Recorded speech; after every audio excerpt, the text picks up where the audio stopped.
This is NBC Journal reporting from An-Najah National University in Palestine. I am Basil Qasim and these are the headlines.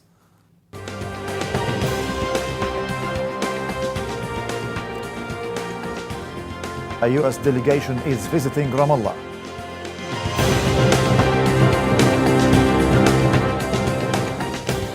President Abbas condemns Barcelona terror attack.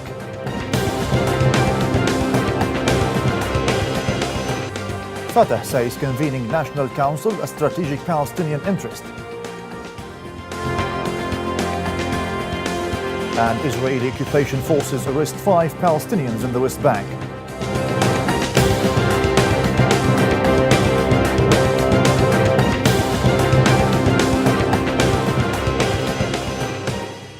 Hello and welcome. President Mahmoud Abbas strongly condemned on Friday the terror attack in the Spanish city of Barcelona, sending his deep condolences to the families of the victims. We are horrified by the brutal terror attack that took place in Barcelona.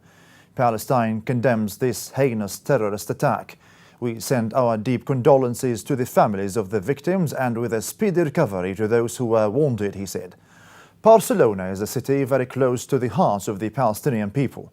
We send our solidarity to the King of Spain, the Spanish government and the Spanish people, particularly to the people of Barcelona, said Mahmoud Abbas. President Mahmoud Abbas received on Sunday a delegation from the Israeli left-wing Meretz party at the presidential headquarters in Ramallah to discuss ways to advance peace efforts in the region.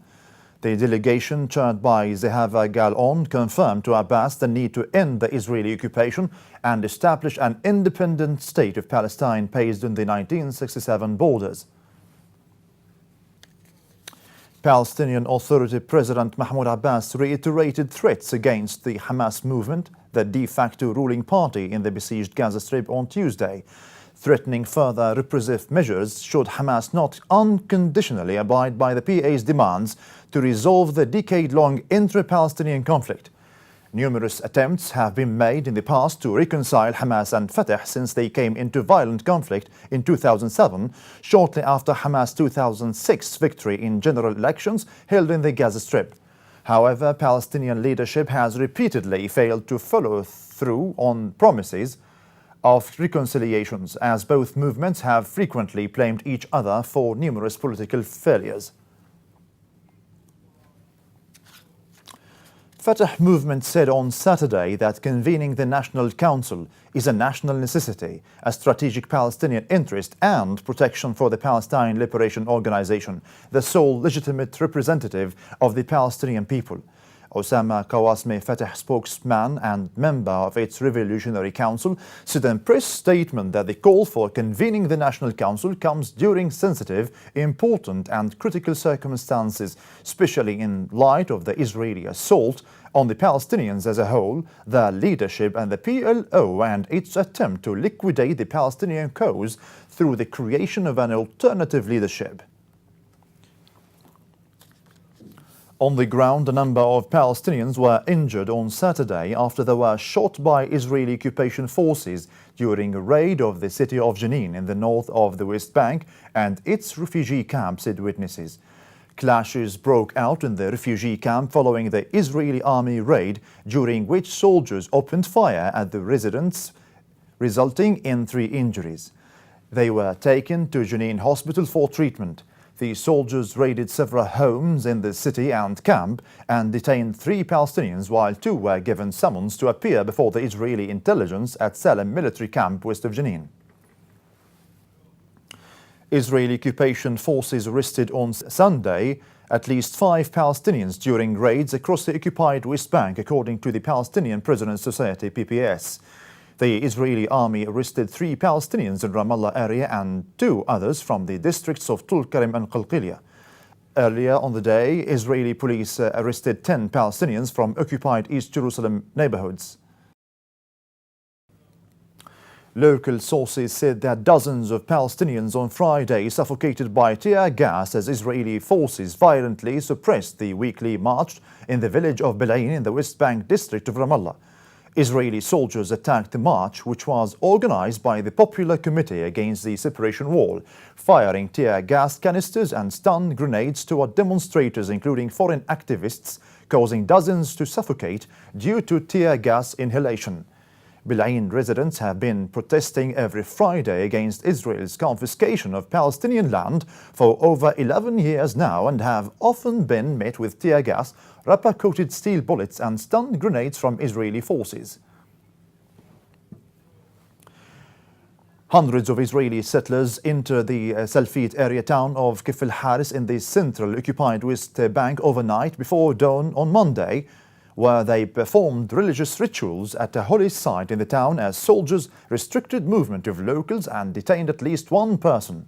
Locals in Kif al-Haris told MAN, a news agency, that Israeli forces raided the town around 10 p.m. and imposed a curfew, ordering residents over loudspeakers not to leave their homes. According to locals, settlers visited different areas of the town believed by the settlers to be Jewish holy sites until 4 a.m. Monday morning. Residents of Kif al-Haris live under constant tension due to frequent Israeli settler raids on a number of tombs in the village, which Palestinians in the area believe to be graves of the Muslim prophet Dhul Kifl, the Sufi saint Dhunnun, and another shrine built by 12th century Sultan Saladin. However, some Jews believe the tombs belong to the biblical figures Joshua, Caleb, and Nun. European Union Representative Ralph Tariff, UNDP Representative Roberto Valent, together with Nablus Governor Akram Urjoub and Mayor of Nablus Adli Yaish, inaugurated on Monday the newly revitalized Khan el-Wakali historical site in Nablus. It is estimated that around 40,000 local and international visitors are expected to visit the site annually. The project, which integrates a socio-economic development with cultural heritage, has transformed the historic Khan el-Wakali complex in Nablus into a tourist hub. Through the deployment of the first public-private partnership model in the management and operation of cultural site, 21 rooms were rehabilitated to be used as a boutique hotel and guest house, in addition to the 11 shops that were upgraded on location for serving the economic purposes of the compound. Now, masked gunmen on Monday opened fire at a Hamas post, a police station and a Hamas checkpoint in the city of Rafah, south of the Gaza Strip, local sources said. No casualties were reported. The series of attacks were apparently a response from Salafist jihadist groups to Hamas' crackdown on its supporters. Gunmen first attacked a Hamas post, and within an hour an attack was reported against the Rafah police station. Shortly after, 4 people in a car threw 5-hand grenades at the checkpoint to the west of Rafah. The attacks, which reflect the decline in the security situation in Gaza, came after a member of the jihadist blew himself up in a group of Hamas operatives in Rafah after he and another member were stopped for inspection when they apparently attempted to sneak into Egypt to carry out a military operation there. One Hamas member was killed in the attack. High-level political sources revealed Tuesday that the American delegation, which includes a number of senior officials of the U.S. administration, will visit the region on the 25th of this month. A White House spokesperson confirmed that a delegation, including U.S. administration peace envoy Jared Kushner, U.S. envoy for the Israeli-Palestinian peace process Jason Greenblatt, and Deputy National Security Advisor Dina Powell, will be headed to the Middle East in the coming days. For more on the visit, I'm joined on the line with the Palestinian Liberation Organization Executive Committee member, Dr. Hannah Ashrawi. Thanks for joining us. My pleasure. Thank you. Some Palestinian officials describe this meeting as decisive. Do you believe, from your point of view, that the U.S. delegation has something different in their pockets this time? Any great expectations, that is? No, it's very difficult to expect a sudden change or a turnaround of American policy, but it is, in a sense, important in the sense that for the past 19 meetings, they have been asked very specific questions to which they haven't provided any answers. These questions pertaining to the terms of reference, the two-state solution, the 67 borders, and the illegality of settlement. It's decisive in terms of the Palestinians, whether that we see any value in pressing ahead with such meetings, while the U.S. has not reaffirmed its long-standing policy, actually. So this is something that they've been quite reticent about, and I believe it's time that they spell out their policies and they spell out what the bases are for resumption of talks, rather than continue to come around and bring and raise issues that have to deal with Israeli concerns and preferences over. Now, this brings me to the next question, Dr. Hanan. The advisor for foreign affairs to President Mahmoud Abbas, Nabil Shaath, and Saeb Erekat, secretary of the executive committee of the Palestine Liberation Organization, expressed their lack of optimism regarding the visit. Do you personally share their feelings?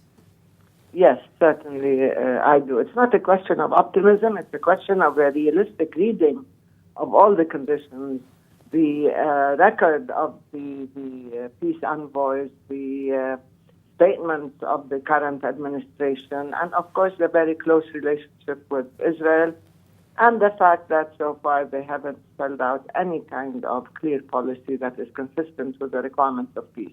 So we do not expect, as I said, any epiphany or a sudden transformation, but and nobody does. On the contrary, we see that this has bought more time for Israel to create unilateral facts, and of course Israeli impunity has persisted given American reticence to spell out the.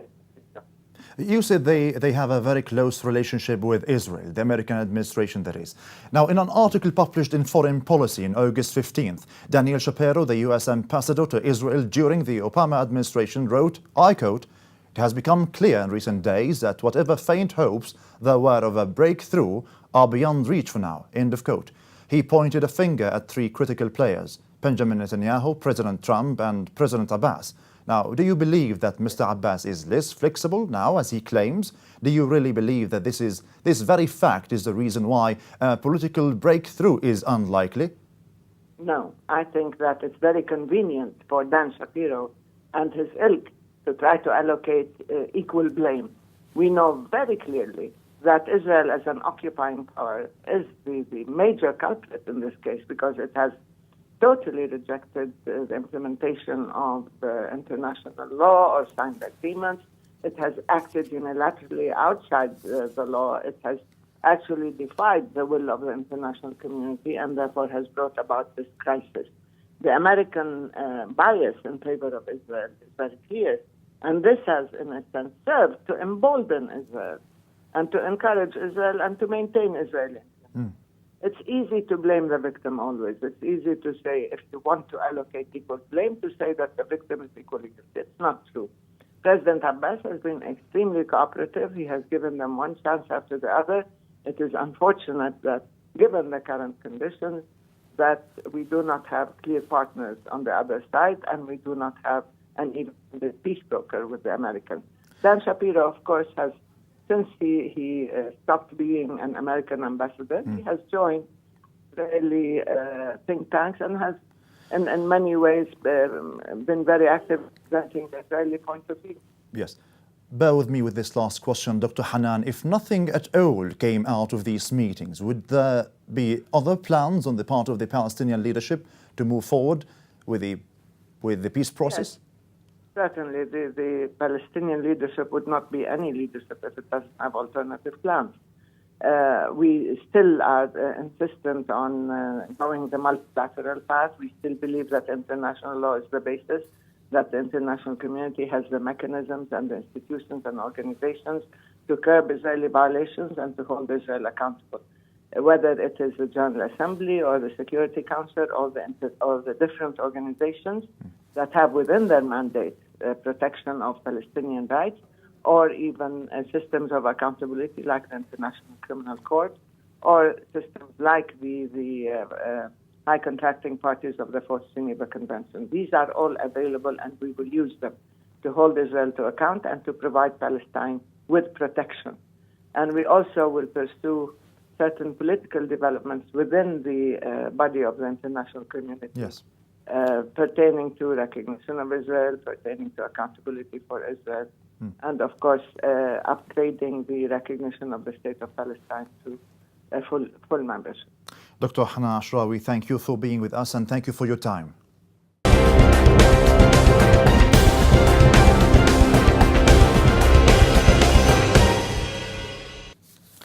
Now we move to Amjad and his updates from An-Najah National University. Thank you, Basil. On Sunday, August the 27th, An-Najah National University will inaugurate the Neuroscience Lab. The Neuroscience Lab inauguration gives An-Najah an opportunity to continue being a pioneering university in Palestine that seeks to develop scientific research and offer services on the national and international levels. Dr. Khalil Isa, the Dean of Medicine and Health Sciences, stressed the importance of this laboratory and pointed out that one of the most important objectives of An-Najah's medical school is to follow up with recent development and pay more attention to what is new and useful.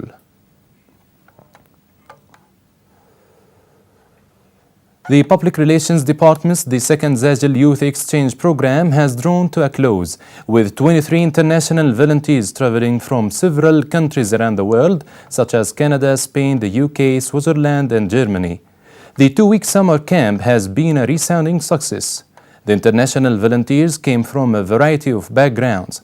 Many are currently at university studying subjects like psychology, sociology, development studies. Others hold a number of professions working as teachers, computer programmers, social workers, and academics. An-Najah delegation makes a scientific visit to Netherlands as part of the Palestinian-Dutch Academic Cooperation Program on Water. Dr. Samir Shadid and Mohammed Al-Masri, staff members of the Water and Environmental Studies Institute and the Faculty of Engineering and IT at An-Najah, made a scientific visit to Wageningen University and research at IHE Delft Institute for Water Education to discuss possible means of mutual cooperation in terms of implementing the Netherlands Representative Office in Ramallah-funded projects. This week we are going to shed light on An-Najah National University's hospital, where you can meet the man who performed the Palestinians' first ever artificial heart transplant, Professor Salim Haj Yahya.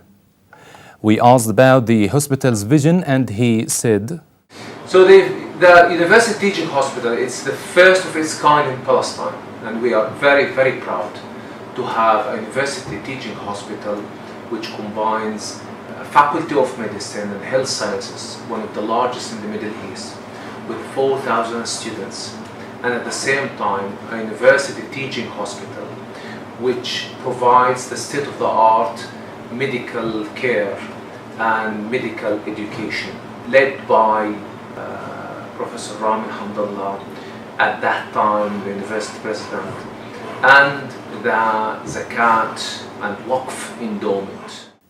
Also, great words were written by national and international newspapers talking about the recent astonishing achievements of Professor Haj Yahya and the An-Najah National University's hospital. I had the chance to ask him about the article published in Israeli daily Haaretz, and this is what he had to say.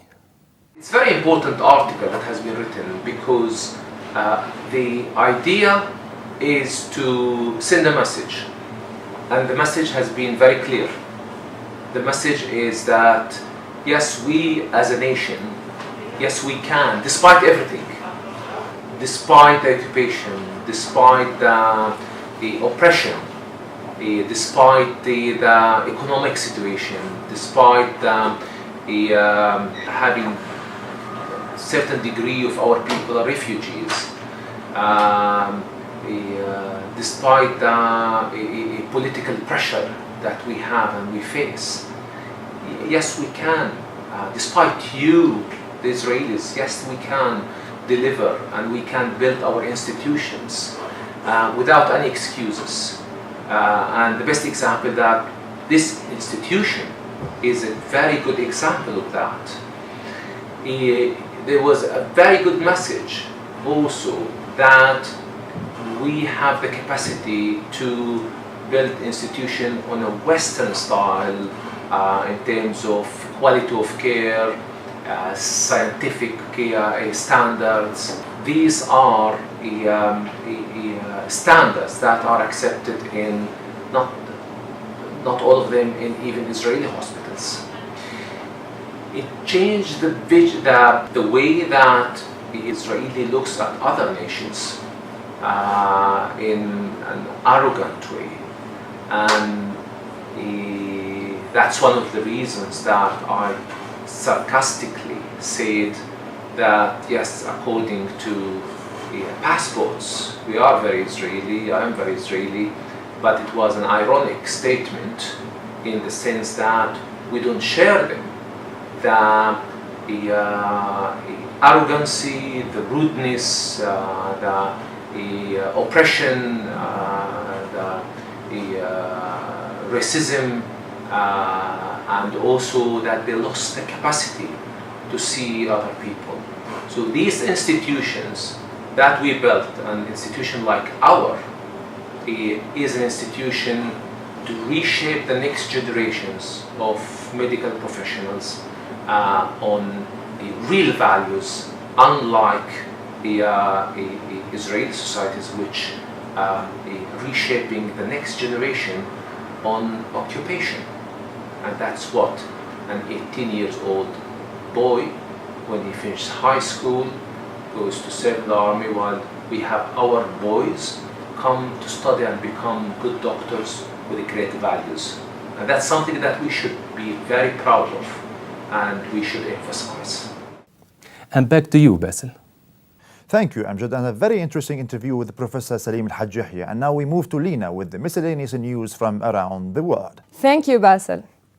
As the moon snuck in front of the sun during Monday's total solar eclipse, a NASA photographer captured a once-in-a-lifetime sight. Joel Koski, one of the space agency's photo editors, was in Banner to watch the solar eclipse when he photographed the International Space Station zooming in front of a crescent sun. Such high-speed recording is necessary because the ISS is roughly the size of a football field, orbits Earth from 250 miles up, and moves at a speed of 17,500 miles per hour. Mars may seem to resemble a cold, dusty, and dry landscape, but it looks like the atmosphere can also produce violent, unexpected bouts of snowy weather, particularly after nightfall. When the sun goes down and temperatures plunge, Mars experiences intense snowstorms generated by strong gusts of wind. According to a new study that shows there is still a lot we don't know about conditions on the red planet. The findings, led by planetary scientist Aymeric Spiga from the University Pierre and Marie Curie in France, give us a new insight into weather patterns on Mars, which could one day help future explorers colonizing the planet. Cryonics is the practice of deep freezing recently deceased bodies, or even just the brains of those who have recently died, in the hopes of one day reviving them. It has been the subject of serious scientific exploration and study, as well as a lore and myth. Fictional accounts like Batman's Iceman and the untrue rumors of Walt Disney being frozen have cast a speculative shadow over the field of cryonics. Criminals are stealing people's money by taking control over their phone numbers behind their backs, a new report says. They are managing to persuade agents at mobile networks to transfer control of targets' phone numbers to their own devices. Even if their request for the number is turned down repeatedly, their hope is that they'll eventually get to speak to an agent that falls for the scam. Once they succeed, they can break into any accounts that use the number as a security backup by resetting the passwords. And back to you, Basil. Thank you, Lina, and thank you, dear viewers, for watching, and goodbye.